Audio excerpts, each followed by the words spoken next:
Right guys, as I haven't done a video in a while, I thought we'd do a little bit of a video today and we'd look into originality and reproduction items on Jeeps, as it's something which I've got a few thoughts on. You may not agree with them, but that's fine, we've all got different opinions, but these are just what I think about originality and things like that, and reproduction parts. But I get often asked, or I have been asked, about, why haven't you finished off the Jeep completely, why haven't you got a shovel fitted, and why haven't you got bumperettes fitted and things like that. Fire extinguishers missing, and the reason for that is that now I've got the Jeep running and everything, I don't want to rush fitting off the last bits until I've got exactly what I'm after really. And for me personally, it's getting original items. I could get hold of reproduction items and fit them, and they would look fantastic, no one would ever know, but personally for me, having the original stuff is really what counts really, and it's what gives me the most enjoyment out of my Jeep, is driving an original Jeep, which is like the GIs would have driven in World War II, with no or as few reproduction parts as possible on it.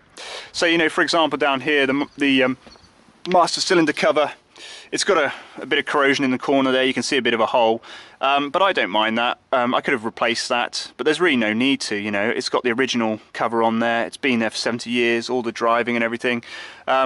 The same sort of thing as well with the accelerator pedal. It's the original accelerator pedal, there's a bit of a bend in it where it's been pushed so many times and what have you. It works perfectly, so there's no reason to replace it. So I've kept it as it is, but I could have whipped that out, put a brand new reproduction item in there. There are some very good Joe's Motor Pool items, no one would ever know the difference, but it works, it's original, why change it in my opinion? So I've kept it as it is really. Coming up then, as you can see on the hood here, I've got a shovel now, and this is a True Temper shovel to match my True Temper axe which I have on the side of the Jeep there.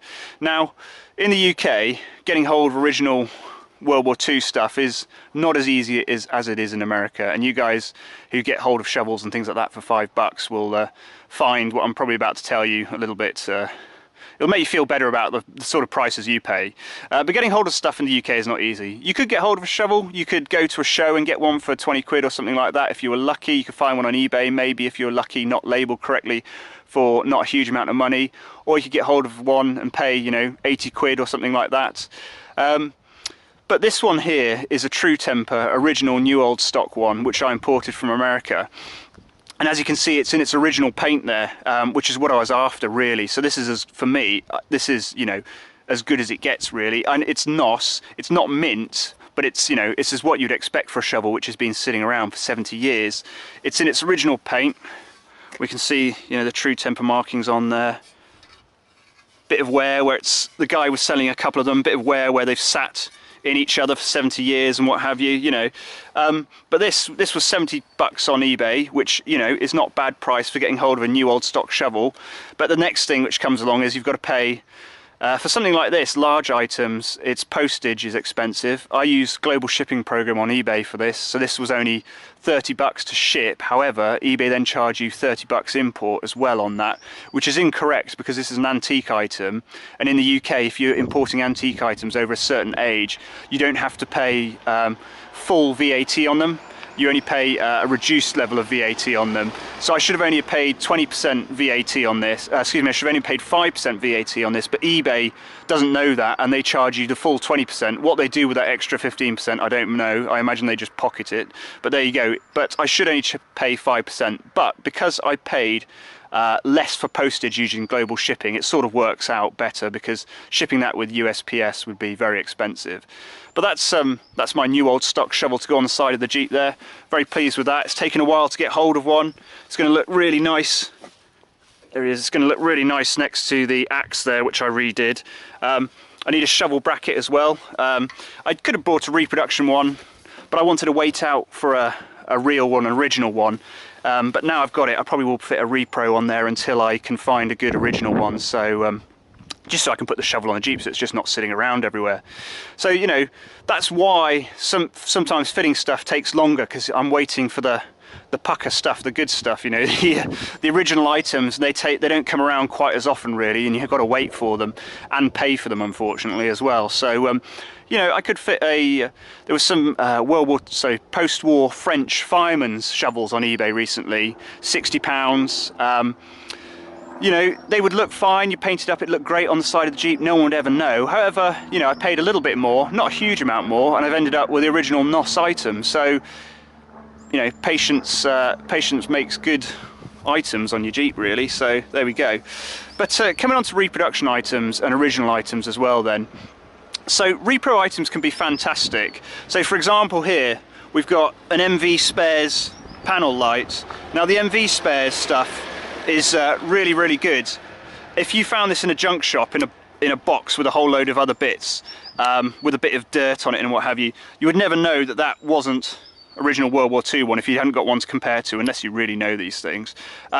So things like this I've got no issue with using. This is a lot of thought and work has gone into making this. This is a good functional item, and it looks fantastic on the Jeep. So I had mine fitted next to my, now I've got an original panel lights, NOS one. There, you can see them together. You can tell the difference when you look at them side by side, but otherwise, you know, if no one told you, you'd never know that wasn't original. They're very, very good, and I'll be happy to use that on the Jeep. But I did find a NOS one, and I fitted it, and now I've got an original new old stock panel light switch instead. Whole load of cars coming past for some reason today. There you go. So that's a good reproduction part, and you get stuff like that. MV Spares stuff is very good. Joe's Motorpool stuff is very good. It's functional, looks good, and safe as well. But then unfortunately a lot of other reproduction stuff can look okay, but not fit, or be dangerous in some cases as well. So unfortunately it comes down to purchasing reproduction items from well-known dealers, really, if you want to get the good, safe stuff. It's the only way you can really ensure that you're going to get items which do what they're supposed to do, and are safe, you know, backed up by a big dealer. So for example, I've just recently picked up a Willys of France manufacturer cluster gear, and this is it in here. Now this is post-war Willys of France stuff, which is absolutely fantastic. After World War II stuff, this is great because it was built for the French military. They knew what they wanted, and they didn't make stuff which was rubbish, you know. So this is all correctly machined, the sizing's all correct, and all the treatment to it, the surface treatment, what have you, is correct. So it's going to last, and it's a good part. Now I fitted a reproduction cluster gear to this Jeep, and the teeth on the gears here were, on first gear, were made slightly too long, which meant initially I could hear my other gear when it was in neutral, just rubbing gently against these teeth on the cluster gear, because these were just slightly too long, and I had a bit of wear in the selector yoke as well. So although it looked like a good cluster gear, you couldn't really tell unless you measured it all perfectly. It was just machined slightly incorrectly, which caused some issues. So, you know, good reproduction stuff may look good, but may not work just perfectly just because the sizing's incorrect. Or you can have issues such as maybe there's a surface treatment on this. This might be hardened or something like that, which they did, but the reproduction manufacturer goes, well, we've machined it and everything. It's made out of the correct steel. It looks good. There you go. That's it. However, there may be a surface treatment which is missing. So in the long run, your gears may not last as long. And that works for all sorts of reproduction parts. There may be a vital step which is missing. So although the items may look good, they may just not function just correctly, or there may be something missing, or they may just not last quite as long. So it's something to bear in mind, really. And then the other thing with reproduction parts is you can also get downright dangerous parts as well. Now, this is a sector shaft which goes in the Ross box for your steering. Your pitman arm goes on the end there, and it moves your steering. This runs in the worm, for which you turn on the steering wheel, and it moves backwards and forwards, and that's how you steer. However, so there are some reproductions going around which are made in a two-piece item, the shaft and the sector. Shaft goes in, and they've welded round here, and what's happening is guys who've gone off-road have found that this shaft is breaking here on the sector, and it's coming loose. So then you have the issue where you have no steering. You've lost your steering because the shaft is broken. So that's, of course, you know, that's lethal, that's deadly. If you're going 45 miles an hour and you hit a bump and you lose your steering, you're going to die. So reproduction stuff, you know, can look perfect, but can be downright dangerous because they've chosen to manufacture it a way which wasn't manufactured in World War II or not approved.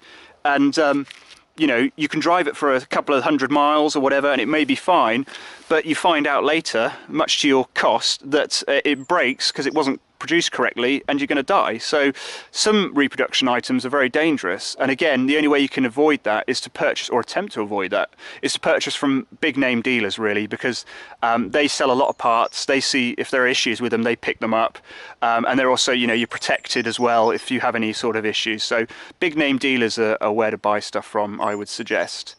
But some reproduction parts as well can improve on the original stuff. So as we all know, this is where your brake, your clutch and pedal shaft go through here, sits on the frame. You've got your brake here and your clutch here. Now it's a steel shaft, the pedal shaft goes through there, and it runs in this steel tube. And obviously a steel to steel contact is not great, and you can see these wear and they go sort of an oval shape. You can see all the wear in there, it's amazing. 70 years worth of wear. And the shaft starts to wobble about inside it, and you get play in your brake pedal and your clutch pedal, and it's just a rubbish design, really. Metal on metal, steel on steel. So this is the one I removed off this Jeep, but the reproduction one, which you can get at the moment, has an oversized hole here, and then it has a bronze or brass bushing in it to improve the wearing of it. So actually some reproduction stuff can be better. So it's, you know, not all reproduction stuff is terrible, really. It just depends, and unfortunately it just takes a little bit of time and homework to work out what's good and what's bad. But then some original stuff can also not be fantastic as well. So old gaskets, the gaskets may be perfect, however, you know, they've dried out and shrunk, they might be a little bit more brittle, so they're worse than the modern reproduction item. Rubber items as well, they could look fantastic. You could fit rubber hoses, which look great.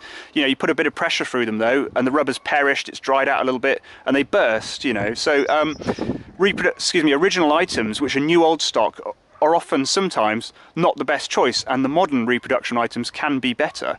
So really it's just a matter of judgment about what's good. Gears and things like that, they're going to be fantastic, but some gaskets, rubber items, they're not going to be so great, and I wouldn't advise against them. I wouldn't advise using them. But the other thing we can come to as well though is about items described as mint as well. So I've been looking for an M43 cap for a while, and I found two, as you can see here. Actually I've found more than this because I got the wrong sizes, I got smaller sizes. But I've got two which were described as mint. The one on the left now was mint, and the one on the right is mint. But you can see they're looking a little bit different. The one on the left, the brim is a bit bent, it's got a bit of discoloration there. The one on the right now is all flat. The stitching on them both looks fantastic, perhaps a little bit of fading on them on this one here, but they're both described, you know, as mint, brand new. But obviously one is more mint than the other. This one is not totally mint either. If we go inside, we can see there's a bit of discoloration there.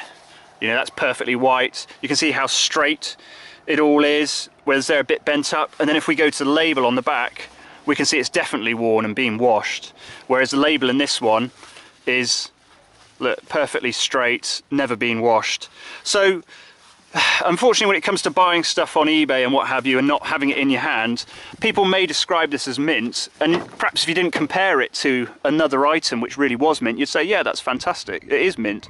But when you put it next to the real item, you can see that there is quite a difference. So there's just something to think about when it comes to buying items described as mint, because everyone has a different idea about what mint really is. And even this one I wouldn't describe as totally mint. It's still been out of the box, and it's hasn't got, you know, it's not totally perfect. So there's levels of originality and levels of mintness, and it's just about what you want and what your budget can cope with as well. You know, we all are trying to achieve different things and what have you. For me, it's originality. Not everyone agrees with that. Jeeps are to have a lot of fun with and drive around, and that's what I do with mine, but also I like to have an original feeling with it as well. So, you know, I don't mind waiting to fit items and pay a little bit more to get more original items, but that's up to you, and that's your choice, and we all have different ideas about things, and neither of them, you know, nobody's correct, are they? We've all got different opinions, so it's just something to think about, really.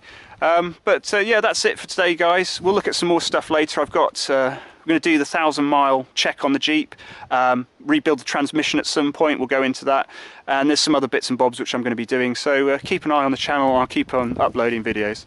Cheers.